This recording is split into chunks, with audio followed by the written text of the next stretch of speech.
बड़े प्यार से बैठिए, बड़े आराम से। उसके बाद ये महसूस करें कि हमारा इष्ट सह शरीर हमारे सामने विद्यमान है। पहले चूज करिए अपनी आत्मा को पूछ के कि कौन से भगवान की आराधना करना चाहते हैं हम। शिव को मानना चाहते हैं, राम को मानना चाहते हैं, कृष्ण को मानना चाहते हैं, जिसको मानना चाहते हैं। एक बार निश्चित कर लीजिए जो इष्ट आपको सबसे ज्यादा, परमात्मा की मूर्त जो आपको सबसे ज्यादा प्यारी लगती है, सबसे ज्यादा प्यार जिसके ऊपर आता है। अब ये मानिए कि घर के अंदर 4 बच्चे आपके हैं, जो सबसे प्यारा बच्चा है वो आपका इष्ट होगा। इतना सारा समाज है, उसके अंदर जो सबसे प्यारा भगवान आपका होगा, जो सबसे प्यारा होगा वो आपका इष्ट होगा, जिसकी रह रह के आपको याद आती है। अगर बच्चा आपका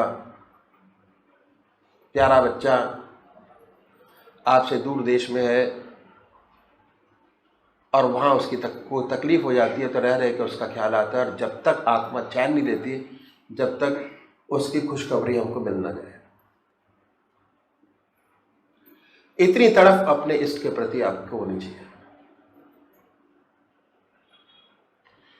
सर्वे सर्वा हमारा वही है। ये भाव की बात मैं आपको बता रहा हूं। ऐसा भाव होना चाहिए कि हमारी जिंदगी जो दी तो उन्होंने दी, हमारी चाल चलन जो दी है वो उन्हीं से है, हमारा सब कुछ उन्हीं से है, हमारे बच्चे भी उन्हीं से ही हैं। जो वो चाहते हैं वो घर के अंदर होता है। इतना ऊंचा भाव आपका आपके इसके प्रति होना चाहिए। तो बड़े प्यार से बैठिए, भाव बनाइए, और भाव बनाने के बाद यह महसूस करें कि हमारा इष्ट सह शरीर हमारे सामने विद्यमान है। सह शरीर है, फोटो में नहीं है। हम अक्सर अपने इष्ट देव को अपने मंदिर में छोड़ के चले आते हैं, भाई यही गड़बड़ी हो जाती है। घर के अंदर शिव जी को जल चढ़ाया बड़े प्यार से, उसके बाद बाहर निकले, जैसे घर गृहस्थ में गए थे वैसे ही आपस में बातचीत करते चले आते हैं, अपने इष्ट देव को उसी मंदिर में छोड़ के चले आते हैं बड़े आराम से। वो नहीं करना हमको अपने इष्ट देव को अपने साथ लेके चलना है। वो कैसे होगा? वो होगा ध्यान करने से। एक स्टेज पूजा की और ऊपर हो जाइए। अब तो क्रिया योग करते थे हम लोग, अब हम ध्यान योग करेंगे। ध्यान, मेंटल, आजकल जो पढ़ने वाले लोग कहते हैं mental mathematics, mental English, mental physics पढ़ने वाले बच्चे लोग, क्या अगर उनसे पूछा जाए इतना गुणा इतना तो क्या होगा, फौरन मेंटल कैलकुलेशन करेंगे, बता देंगे इतना का इतना होगा। और हर इंसान आनंद के लिए जीता है। किसी को बीड़ी पीने में आनंद आता है, किसी को अपने बच्चों को देख के आनंद आता है, किसी को पिक्चर देखने में आनंद आता है। मगर वो आनंद जो है वो कांस्टेंट नहीं है, एक सम नहीं है। कभी आनंद की लहर अच्छी होती है और कभी दुखी होता है उसके अंदर, कोई कांस्टेंट नहीं है। जो अध्यात्म है, परमात्मा का जो रास्ता है, भक्ति मार्ग है, इसके अंदर हमेशा चिरयुक्त आनंद है। मन की ट्यूनिंग ऐसी हो जाती है कि हमेशा आपको आनंद ही दिखाई देगा, चाहे आपको नुकसान हो चाहे फायदा हो।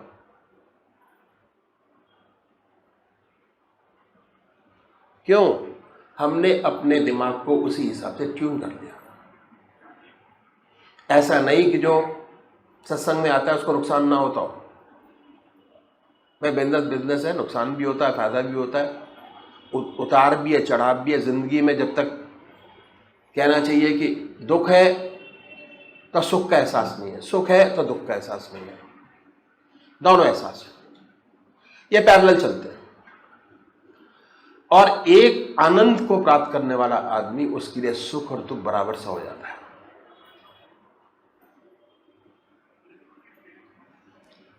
तो हमको अपने आप को उस हिसाब से ट्यून करना है कि अगर हमारे शरीर के अंदर कोई दिक्कत भी है, हमारा मन इतना स्ट्रांग हो जाए कि जो हम चीज ऊपर से लेते हैं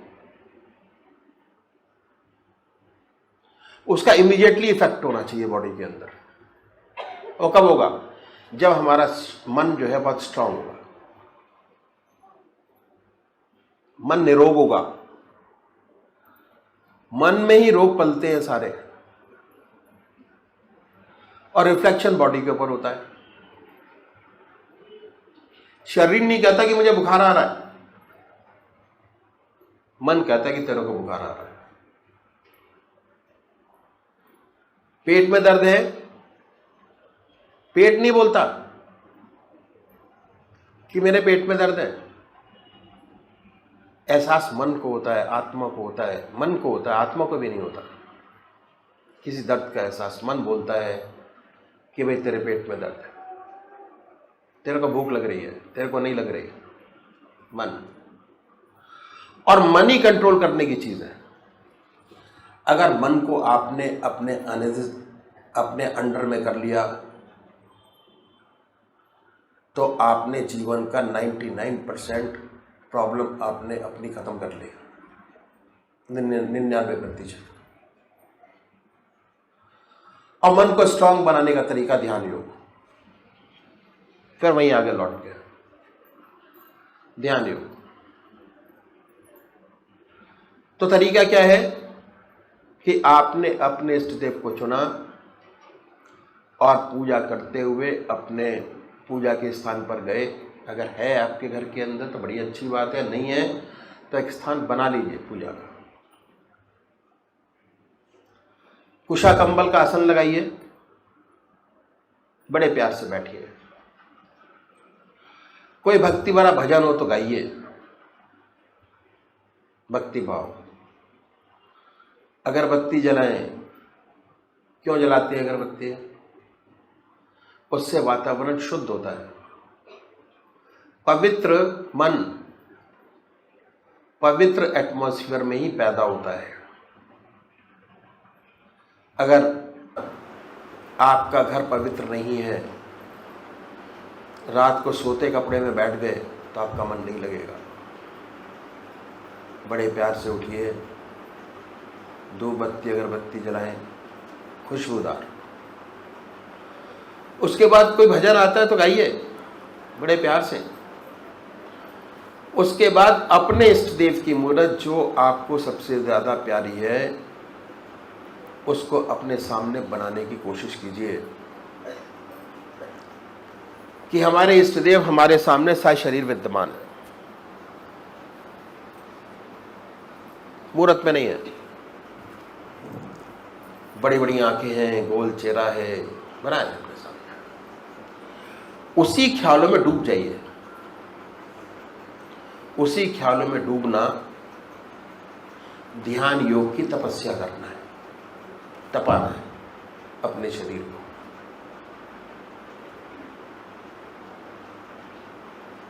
अपने शरीर को तपाना। और जैसे जैसे राम नाम का तप आपके शरीर में होता चला जाएगा, वैसे वैसे आपका शरीर, आपका मन, आपकी आत्मा निखरती चली जाएगी। दूर से देख के पता लगेगा कि हाँ कुछ किया हुआ है इसमें। बुझा चेहरा नहीं होगा, बुझा चेहरा नहीं, चेहरे पर रौनक होगी। कितनी भी कठिनाइयां होंगी, मन एक सम होगा। तो हमको इस तरीके से ध्यान योग का अभ्यास करना है। और जैसे जैसे इसमें डूबते चले जाएंगे, जैसे जैसे राम नाम में अपने शरीर को तपाते चले जाएंगे, वैसे वैसे आपका शरीर कुंदन सोने की तरह निकलता चला जाएगा।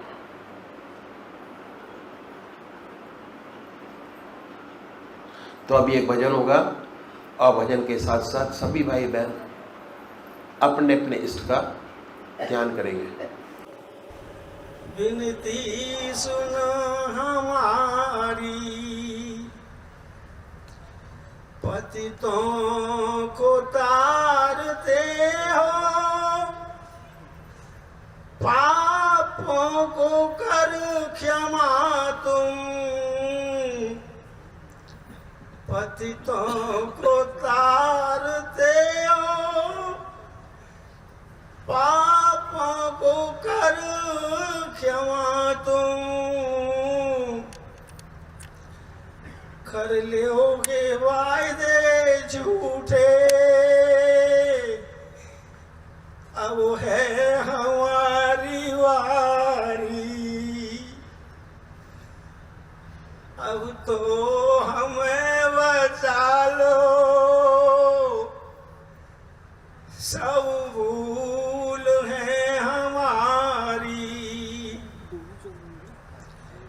मैंने लोक लाज छोड़ी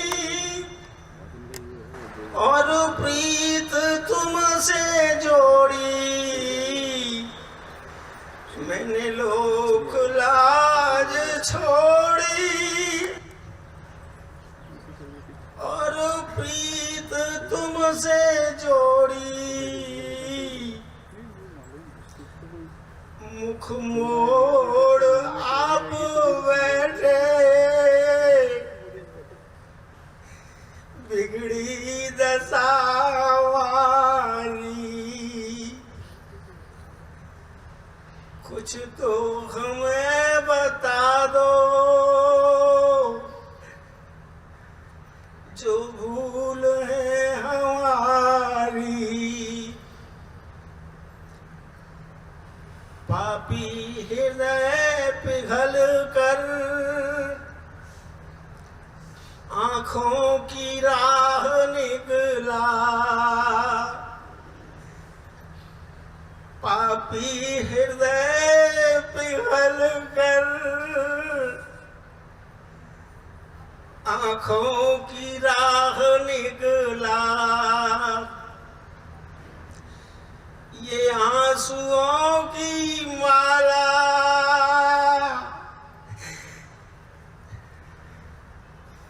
ये आंसुओं की माला, प्रभु भेंट है तुम्हारी, कब तक रहोगे रूठे, विनती सुन हमारी, याचक हूँ तेरे दर का,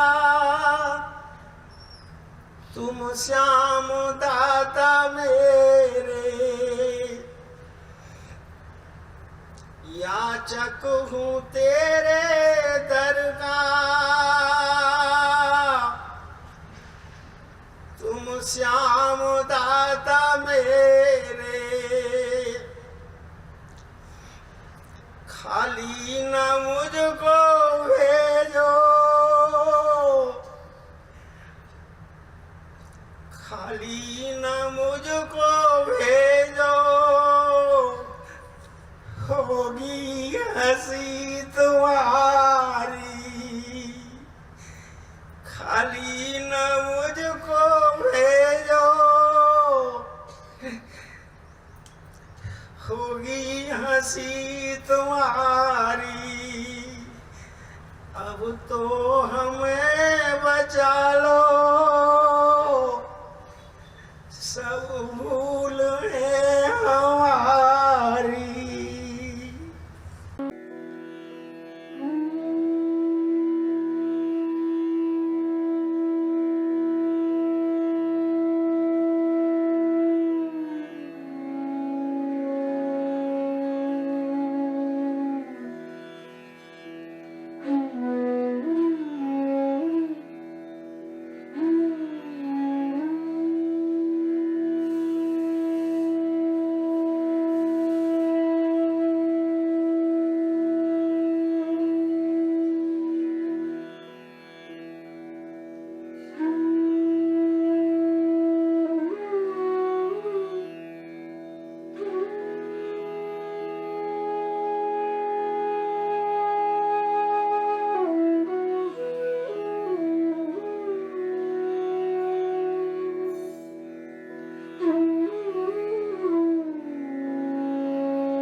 श्री ब्रजमोहन वैष्णव परिच्छेद 5 जिंदा किताब पढ़ो।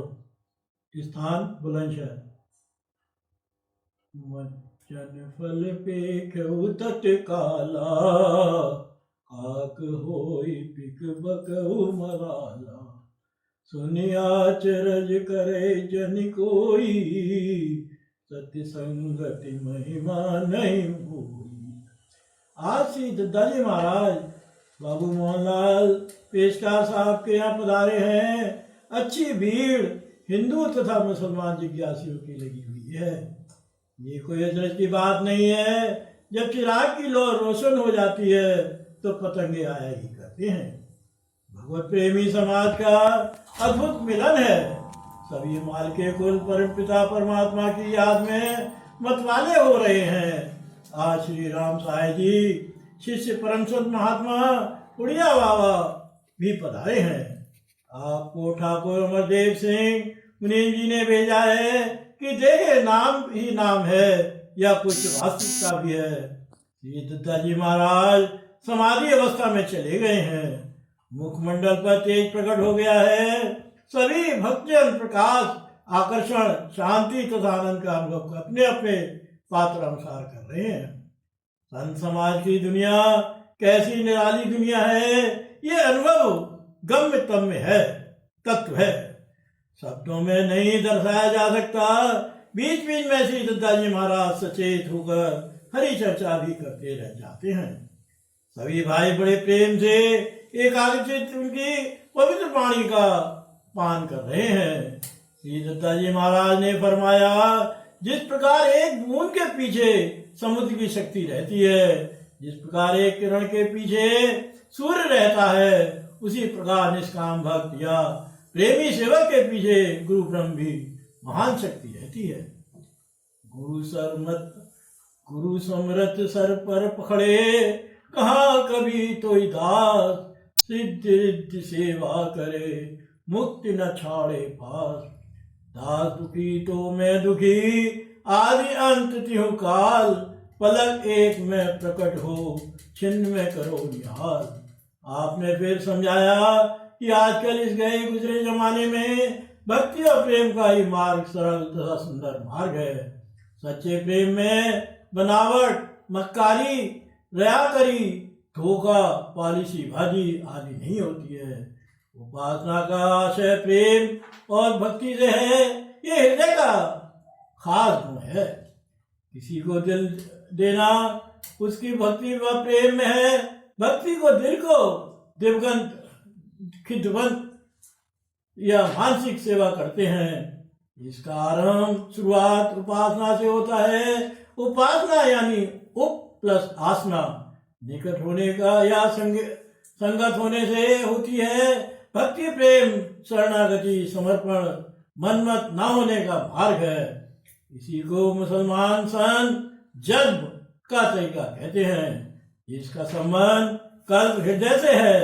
योगी, यति, व्रती, सन्यासी, सालिक, साधु, भक्त और पंथाई आदि जनों में आत्मिक आनंद जो के जज्बे का स्फुरण नहीं होता है, तो उसका कारण केवल यह है कि गुरु भक्ति सच्ची नहीं होती और मनमत से गुरुमत नहीं पैदा होती। जोगी जंगम सेवड़ा, सन्यासी दरवेश, बिना प्रेम पहुँचे नहीं, दुर्बल सद्गुरुदेव। इसके पश्चात आपने बड़े प्रेम से अपने अनुभव इस प्रकार सुनाए।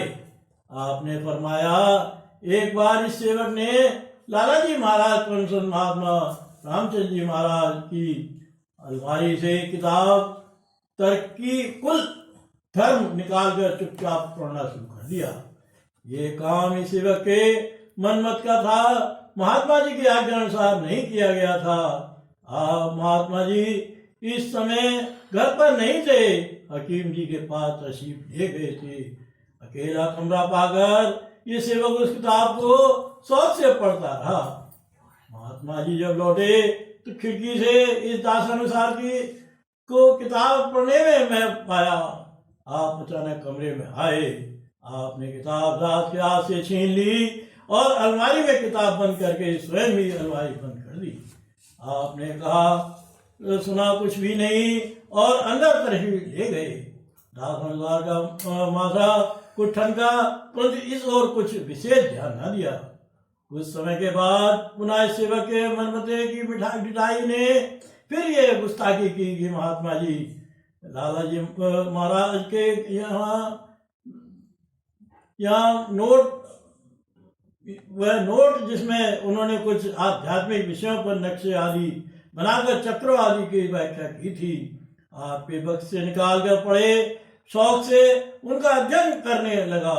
लाला जी महाराज उस दिन फरुखाबाद तशरीफ ले गए थे। इस पति दास के मन का धोखा तो देखिए कि उस अवसर की गनीमत जानकर फिर किताब का मुरीद बन ही तो गया। पहली बार का सबक भूल गया। ये सेवक लाला जी महाराज के नक्शे इत्यादि पढ़ने में महल था कि लाला जी महाराज फरुखाबाद से वापस तशरीफ ले आए। आते ही आपने दास मल्हार के हाथ में किताब छीन ली और बक्स में रख दी, परंतु कहा कुछ भी नहीं। इस बार दास शर्मिंदा था। तीसरी बार 10-12 दिन के बाद जबकि लाला जी महाराज दफ्तर गए हुए थे तो सेवक ने सोचा कि अब तो लाला जी सायंकाल तक आएंगे और अच्छा मौका देखकर फिर वही लाला जी महाराज के लेख जिसमें आध्यात्म विद्या व चक्रों की व्याख्या की गई थी निकाली तथा बड़ा मन लगाकर अध्ययन करने लगा। माता की और गुरु कृपा का साक्षात उदाहरण यहाँ पर मिलता है। अभी सेवक किताब पढ़ने में महव भी हुआ था कि 12 बजे के करीब लाला जी महाराज अकस्मात दफ्तर से आ गए और सीधे कमरे में आकर किताब हाथ से छीन ली। जोर से घुड़क कर फरमाया, क्या जनाब का दिमाग खराब हो गया है? अभी तक होश नहीं आया है। मनमता और नफ्स मन की गुलामी का ये जोर है, क्योंकि लाला जी महाराज अचानक आ गए थे और यह क्या सेवक को पकड़ हो गई थी। इसलिए दास अनुसार पसीने पसीने होकर इतना घबरा गया था कि रो पड़ा और गिड़ाकर चरणों में से रखकर क्षमा याचना की। श्री लाला जी महाराज ने फरमाया, क्या तुम ये समझते थे कि आज आम तक की फुर्सत है? मगर मैं कहता हूँ कि तुम पर भगवान की व सदगुरुओं की कृपा मालूम होती है कि तुम्हारे सुधार के लिए ये सब कुछ हो रहा है, फिर भी तुम्हारी आंखें नहीं खुलती और समय का सदुपयोग नहीं करते। आज अचानक गवर्नमेंट के से एक तार आया कि किसी बड़े अफसर का स्वर्गवास हो गया और दफ्तर एकदम बंद कर दिया गया और मुझे एकदम वापस आना पड़ा। आकर तुमको फिर किताब पढ़ने में लगा देखकर तुम्हारे मनमत भाव पर बड़ा क्रोध आया और साथ ही साथ सदगुरु व मालिक की दया व कृपा पर जी उमड़ आया। याद रखो और खूब समझ लो कि जिंदा किताब सदा नहीं मिलती। सौभाग्य से हाथ आने में पर न मालूम कब तक कायम रहे और फिर छूट जाए। यहाँ मुर्दा किताब फिर भी मिल सकती है।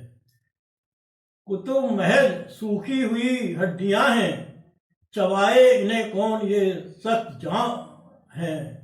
बहुत कम मिली मुझको जिंदा किताबें, नसीबों से मिलती है खालिश शराबें। यह अनुभव सुनाते ही दादा महाराज रोड़ाए से हो गए। अब आंखें बंद कर ली हैं। श्री राम साई जी जो मंत्र मुग्ध से जान पड़ते हैं, जिस प्रेम आनंद व एकाग्रता का अनुभव कर परम सत महात्मा उड़िया वाले बाबा के चरणों में बैठकर होता था तथा जो आंतरिक अवस्था होती थी उसमें वृद्धि ही अनुभव होती है। क्यों न हो संजन सा कल्याण ही करते हैं, क्योंकि रात्रि अधिक हो चली थी। सत्संग समाप्त हुआ और सब भाइयों ने श्री दत्ताजी महाराज को दंडवत प्रणाम कर अपने अपने घरों को प्रस्थान किया। श्रीमान परम संत महात्मा रघुवर दयाल जी महाराज चुच्चा जी महाराज के उर्दू भाषा में इसी विषय पर लिखे पत्र की हिंदी लिपि में नकल निचोड़ नीचे पाठक करके तिलावत की जाती है। ये पत्र परम पूजनीय चच्चा जी महाराज ने श्री मोहनलाल जी पेशकार बुलंदशहर को लिखा था। पत्र नंबर 3 कानपुर 8/223 रघुवर नगर डाकखाना नवाबगंज 7/8/1940। जनाबमन तस्लीम खैरियत है और खैर व फिक्स मतलूब। खत आया, हाल मालूम होकर दिल को खुशी हुई। आपने जो किताब मंगाई है उसके मुलाहिजा करने से कोई हर्ज तो नहीं है, मगर ज़रूरत इस बात की लिहाज रखने की है, किताबों को पढ़कर उन्हीं को ना हो रहे, बल्कि उनकी मजहब अपने अभ्यास के मुतल्लिक बातों का तजुर्बा हासिल करने की नीयत से पढ़ा जाए और जो बातें अपने बतलाए हुए अभ्यास के खिलाफ मालूम होती हों उनको नज़रअंदाज करते रहें। और जब किसी तरह से भी अभ्यास वगैरह में मन न लगे तो किताबों से बहलाते रहें। मतलब यह है कि ये किताबों को सिर्फ किताबों की समझना दुरुस्त है, दूसरे राह उनकी वक्त दिल में होना गैर वाजिब है। ज़्यादा प्रत रखने की मेरी गुजारिश यह है कि जनाब आला करे को मेरे ख्याल से महीने में 2 प्रत से ज़्यादा ठीक नहीं है। ज़्यादा व्रत रखना हमारे तरीके में जायज़ नहीं रखा गया है।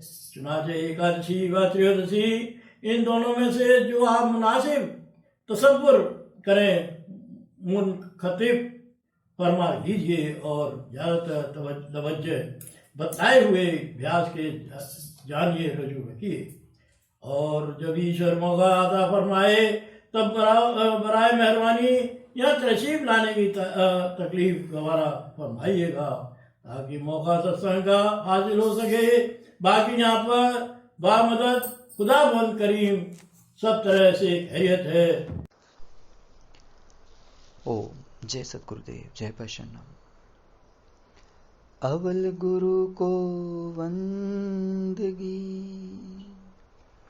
जुग गुरु को प्रणाम, सतगुरु को आदाब है, श्री गुरुदेव सलाम। जय सतगुरुदेव, जय प्रसन्नम।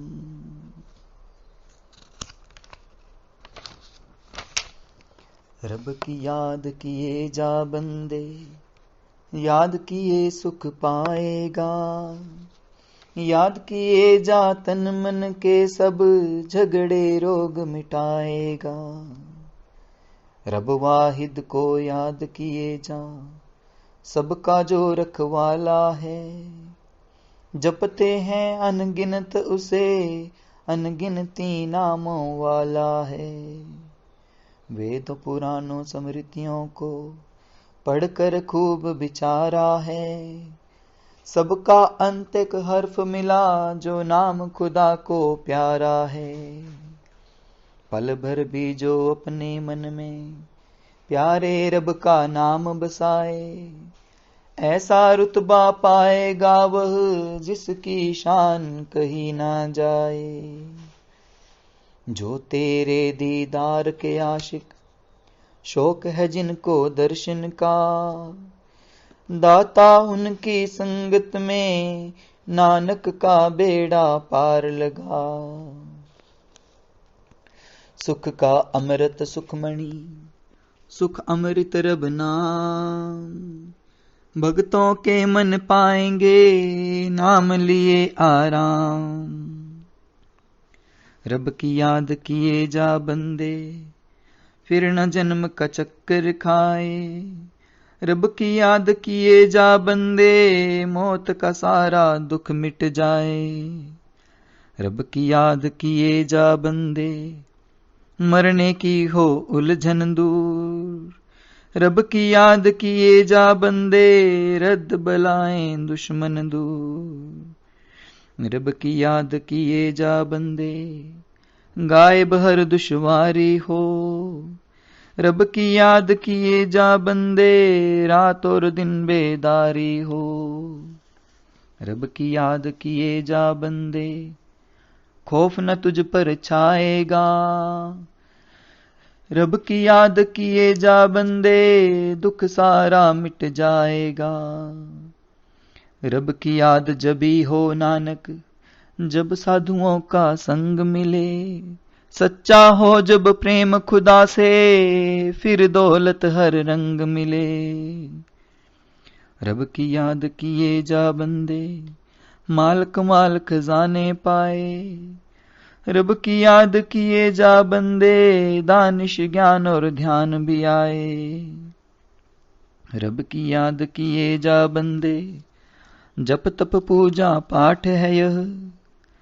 रब की याद किए जा बंदे, खास दोई की काट है यह।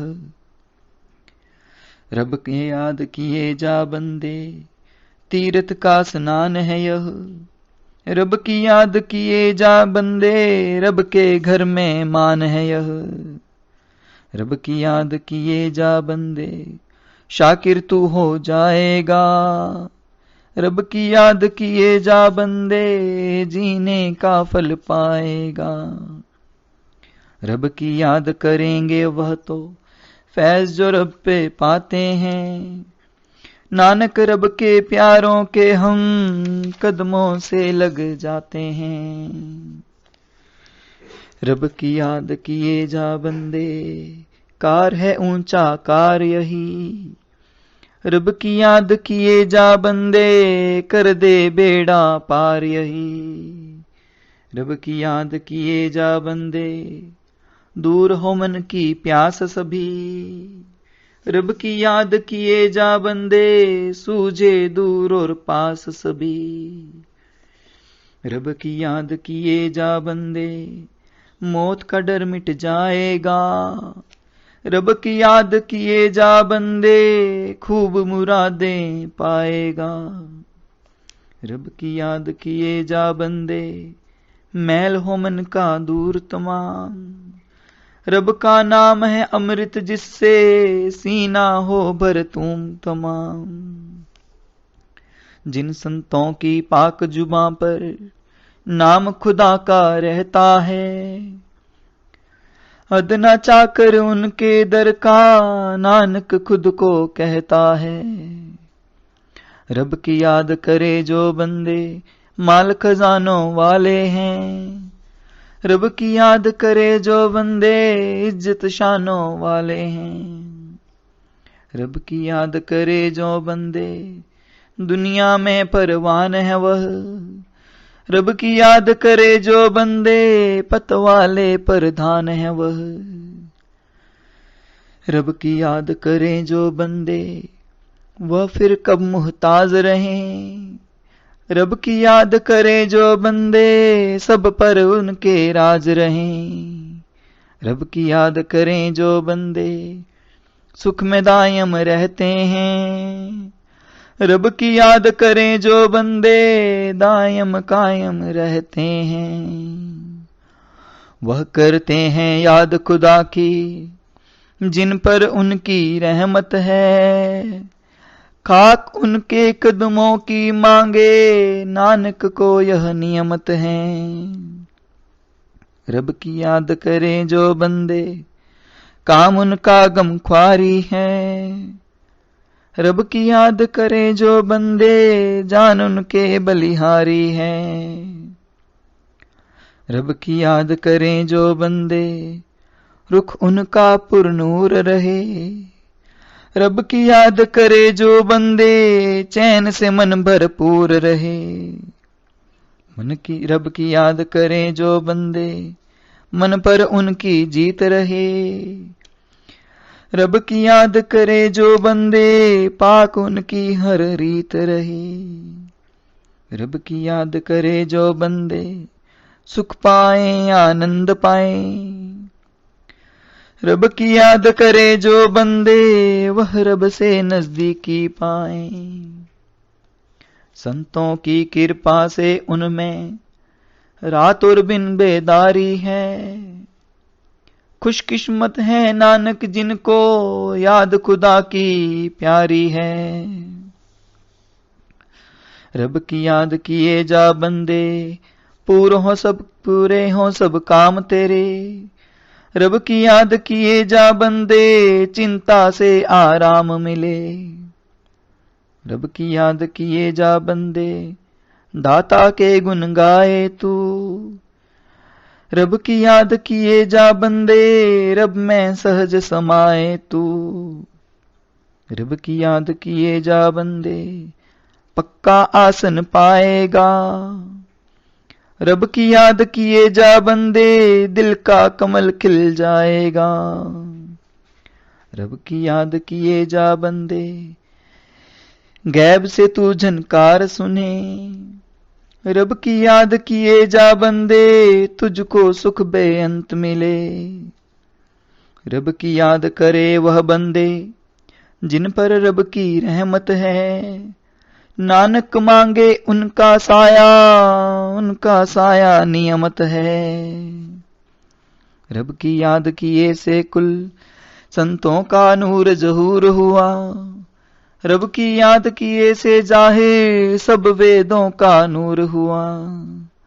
रब की याद किए से बंदे, दाता सिद्ध जति कहलाएं। रब की याद किए से हर सू नीच भी जग में शोहरत पाएं। रब की याद किए से धरती कायम दायम रहती है। याद कर उनकी जिनको दुनिया सबका कारण कहती है। नाम प्रभु का लेने को यह सारी मखलूकात हुई। रब में हाजिर नाजिर आप खुदा की जात हुई। जिन पर लुत्फ खुदा का नानक, जिन पर उनकी रहमत है। गुरु से पाए नाम खुदा का नियमत है।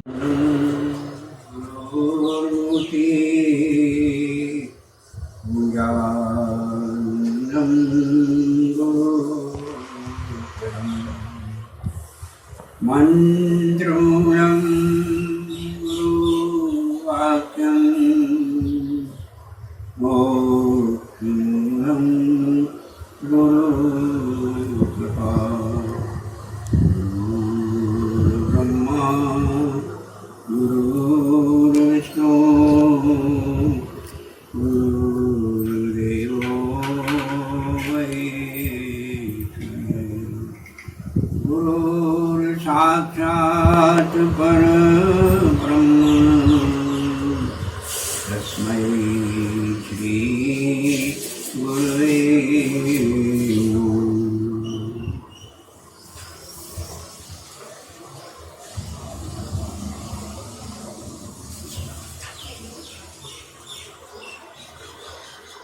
मैं खलमल संकुल मति नीच जात बसुमो।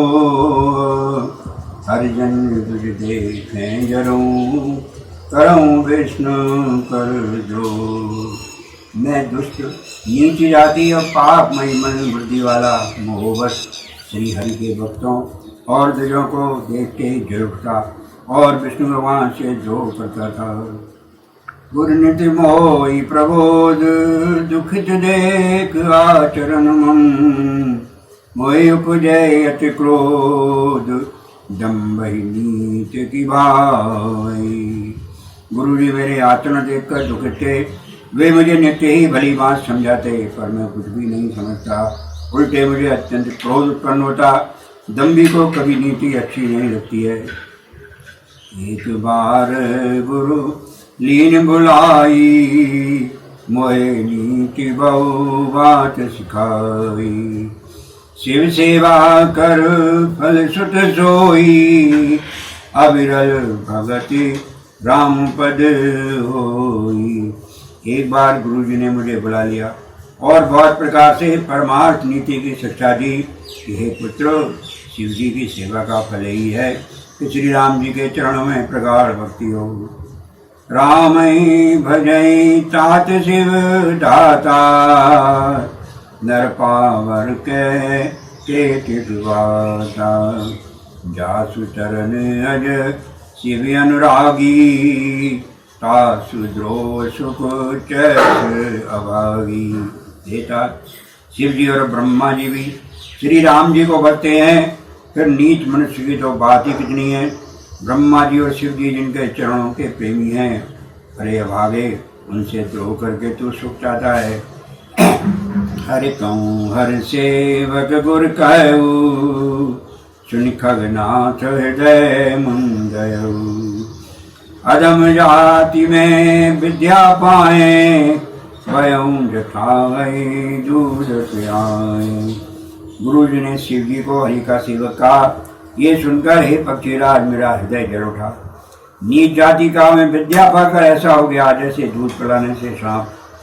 मानी कुटिल को भाग्य पुजाती, गुर कर द्रोह करम दिन राती। अति दयाल गुरु स्वल्प न क्रोधा, पुण्य पुण्य मोहि सिखाव सुबोधा। अभिमानी कुटिल दुर्भाग्य और कुजाति मैं दिन रात गुरु से द्रोह करता। गुरु जी अत्यंत दयालु थे, उनको थोड़ा सा भी क्रोध नहीं आता। मेरे द्रोह करने पर भी वे बार बार मुझे उत्तम ज्ञान की शिक्षा देते थे। जीते नीच बड़ाई पावा, सो प्रथम अति दाई नसावा। भूमि अनल संभव सुन भाई, ते बुझाव गन पदवी पाई। नीच मनुष्य जिससे बड़ाई पाता है वो सबसे पहले उसी को मारकर सीधा नाश करता है। हे भाई सुनिए, आग से उत्पन्न हुआ धुआं मेघ की पदवी पाकर उसी अग्नि को बुझा देता है। मग परी निराधर रही, सबकर पद प्रहार नित सही। मरुत उड़ाव प्रथम ते भरई, पुनि न पुनैन किरीटन करई। धूल रास्ते में ननादर से पड़ी रहती है और सदा सवरा चलने वालों के लातों की मार सहती है। पर जब पवन उसे उड़ाता है, ऊंचा उठाता है, तो सबसे पहले वह उसी पवन को भर देती है और फिर राजाओं के नेत्रों और कीर्तनों मुक्तों पर पड़ती है। सुन खगपति हसे समझ प्रसंगा, बुद्ध नहीं करई अधम कर संगा। कब को विधि गावै अस नीति, खलसन कलह न बल नहीं प्रीति। हे पक्षीराज गुरु जी सुनिए, ऐसी बात समझकर बुद्धिमान लोग अधम नीच का संग नहीं करते। कवि और पंडित ऐसी नीति कहते हैं कि दुष्ट से न कलह ही अच्छा है न प्रेम ही। उदासीन नित रही गोसाई, खल परिहरिय स्वान की नाई। मैं खल हृदय कपट कुटिलाई, गुरते कही न मोहि सुआई। हे गोसाई, उससे तो सदा उदासीन ही रहना चाहिए। दुष्ट को कुत्ते की तरह दूर से त्याग देना चाहिए। मैं दुष्ट था, हृदय में कपट और कुटिलता भरी थी, इसीलिए यद्यपि गुरु जी हित की बात कहते थे पर मुझे वो स्वाति न थी।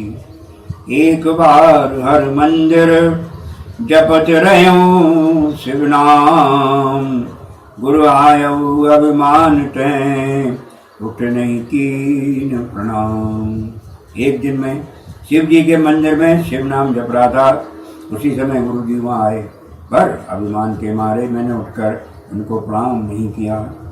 सो दयाल नहीं कहु कछु, उर न रोष लवलेश। अति अब गुरु अपमानता, सह नहीं सके महेश।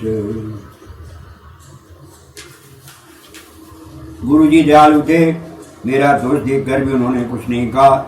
उनके हृदय में लेश मात्र भी क्रोध नहीं हुआ। पर गुरु का अपमान बहुत बड़ा पाप है, अतः महादेव जी उसे नहीं सह सके। मंदिर माज भई नभ बानी, रहत भाग्य अज्ञे अभिमानी। यद्यपि तब गुरु कह नहीं क्रोधा, अति कृपाल चित सम्यक बोधा।